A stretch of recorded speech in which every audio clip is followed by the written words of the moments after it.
और चलिए सीधे रुक करेंगे, विशेष संवाददाता आशीष मंगल सोनी हमारे साथ लाइव जुड़े हुए हैं। आशीष जी, आजादी के समय अभियान चलाया गया था स्वतंत्रता सेनानियों की तरफ से अंग्रेजों भारत छोड़ो।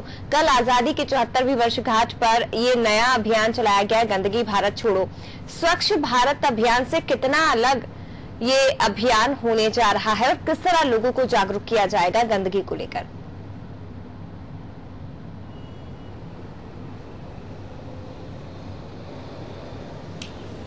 देखिए जया, साल 1942 में भारत छोड़ो अभियान की शुरुआत की गई थी और उस समय का मतलब बिल्कुल साफ था कि अंग्रेजों भारत छोड़ो। उसके 5 साल के संघर्ष के बाद 1947 में देश आजाद हुआ और आजादी की इसी 74वीं वर्षगांठ के मौके पर प्रधानमंत्री नरेंद्र मोदी ने गंदगी भारत छोड़ो अभियान के शुरू करने की बात कही थी। मध्य प्रदेश में मुख्यमंत्री शिवराज सिंह चौहान ने प्रधानमंत्री के आह्वान को आगे बढ़ाते हुए मध्य प्रदेश में इस अभियान की शुरुआत करने की बात कही थी और 16 से 30 अगस्त तक मध्य प्रदेश में गंदगी भारत छोड़ो एमपी अभियान शुरू किया जा रहा है।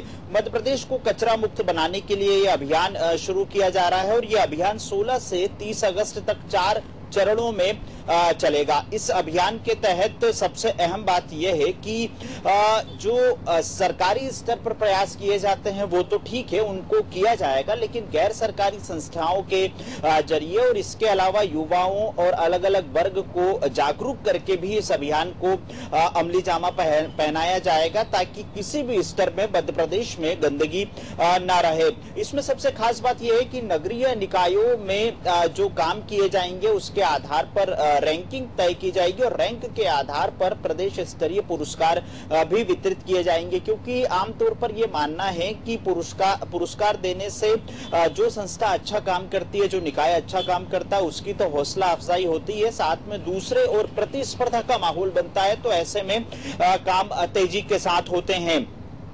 अभियान में 16 से 30 अगस्त तक अलग अलग जिलों में स्वच्छता से जुड़ा हुआ कोई ना कोई कार्यक्रम रखा जाएगा जिसमें जनप्रतिनिधि भी शामिल होंगे और कचरा निपटान की व्यवस्था के लिए जो प्लान बनाया जाएगा उसको अमली जामा पहनाया जाएगा। कार्यक्रम में सफाई व्यवस्था को लेकर खास तौर पर शपथ दिलाई जाएगी और गैर सरकारी संगठन के जरिए झुग्गी बस्ती और अन्य मोहल्लों में नागरिकों से चर्चा की जाएगी और खास तौर पर झुग्गी वासियों को ये समझाइश दी जाएगी, जागरूक किया जाएगा कि कैसे वो अपने आसपास सफाई रखे, कचरा मुक्त अपनी बस्ती को बनाए। 19 से 21 अगस्त तक ये 4 चरणों का जो मैंने जिक्र किया जाए उसमें 19 से 21 अगस्त तक निकायों में युवाओं और विद्यार्थियों से ऑनलाइन चर्चा की जाएगी। चूंकि कोरोना संक्रमण का दौर चल रहा है, ऐसे में वर्चुअल तौर पर चर्चा की जाएगी और ऑनलाइन चर्चा की जाएगी। इसमें सबसे अहम बात यह है कि 4R, इसका मतलब है कि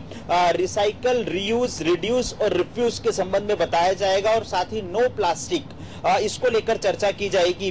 सार्वजनिक स्थानों पर प्लास्टिक प्रतिबंध के संबंध में सख्ती से पालन किया जाएगा। 22 से 24 अगस्त तक कोविड-19 के संबंध में लोगों को नैपकिन और मास्क, जो उपयोग किए गए मास्क हैं, उसको नष्ट करने के क्या तरीके हैं, इसको लेकर चर्चा की जाएगी।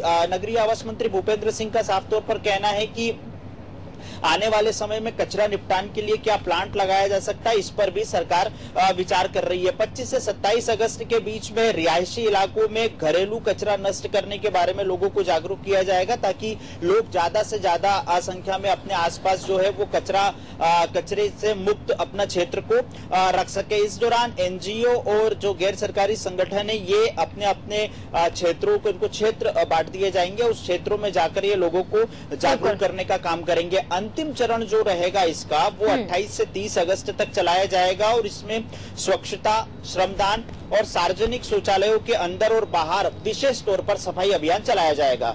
बिल्कुल, तो 4 चरणों में अभियान होने जा रहा है और इसके तहत मध्य प्रदेश के जनता को जागरूक किया जाएगा सफाई व्यवस्था को लेकर और आज से इस अभियान की शुरुआत मध्य प्रदेश में होने जा रही है। मैं लौटूंगी आशीष जी, आपके पास बने रहिएगा। और तो गंदगी भारत छोड़ो अभियान की शुरुआत आज से होने जा रही है मध्य प्रदेश में। कल जिसकी घोषणा सीएम शिवराज सिंह चौहान ने की थी, आज से उसे अमली जामा पहनाने की शुरुआत होगी।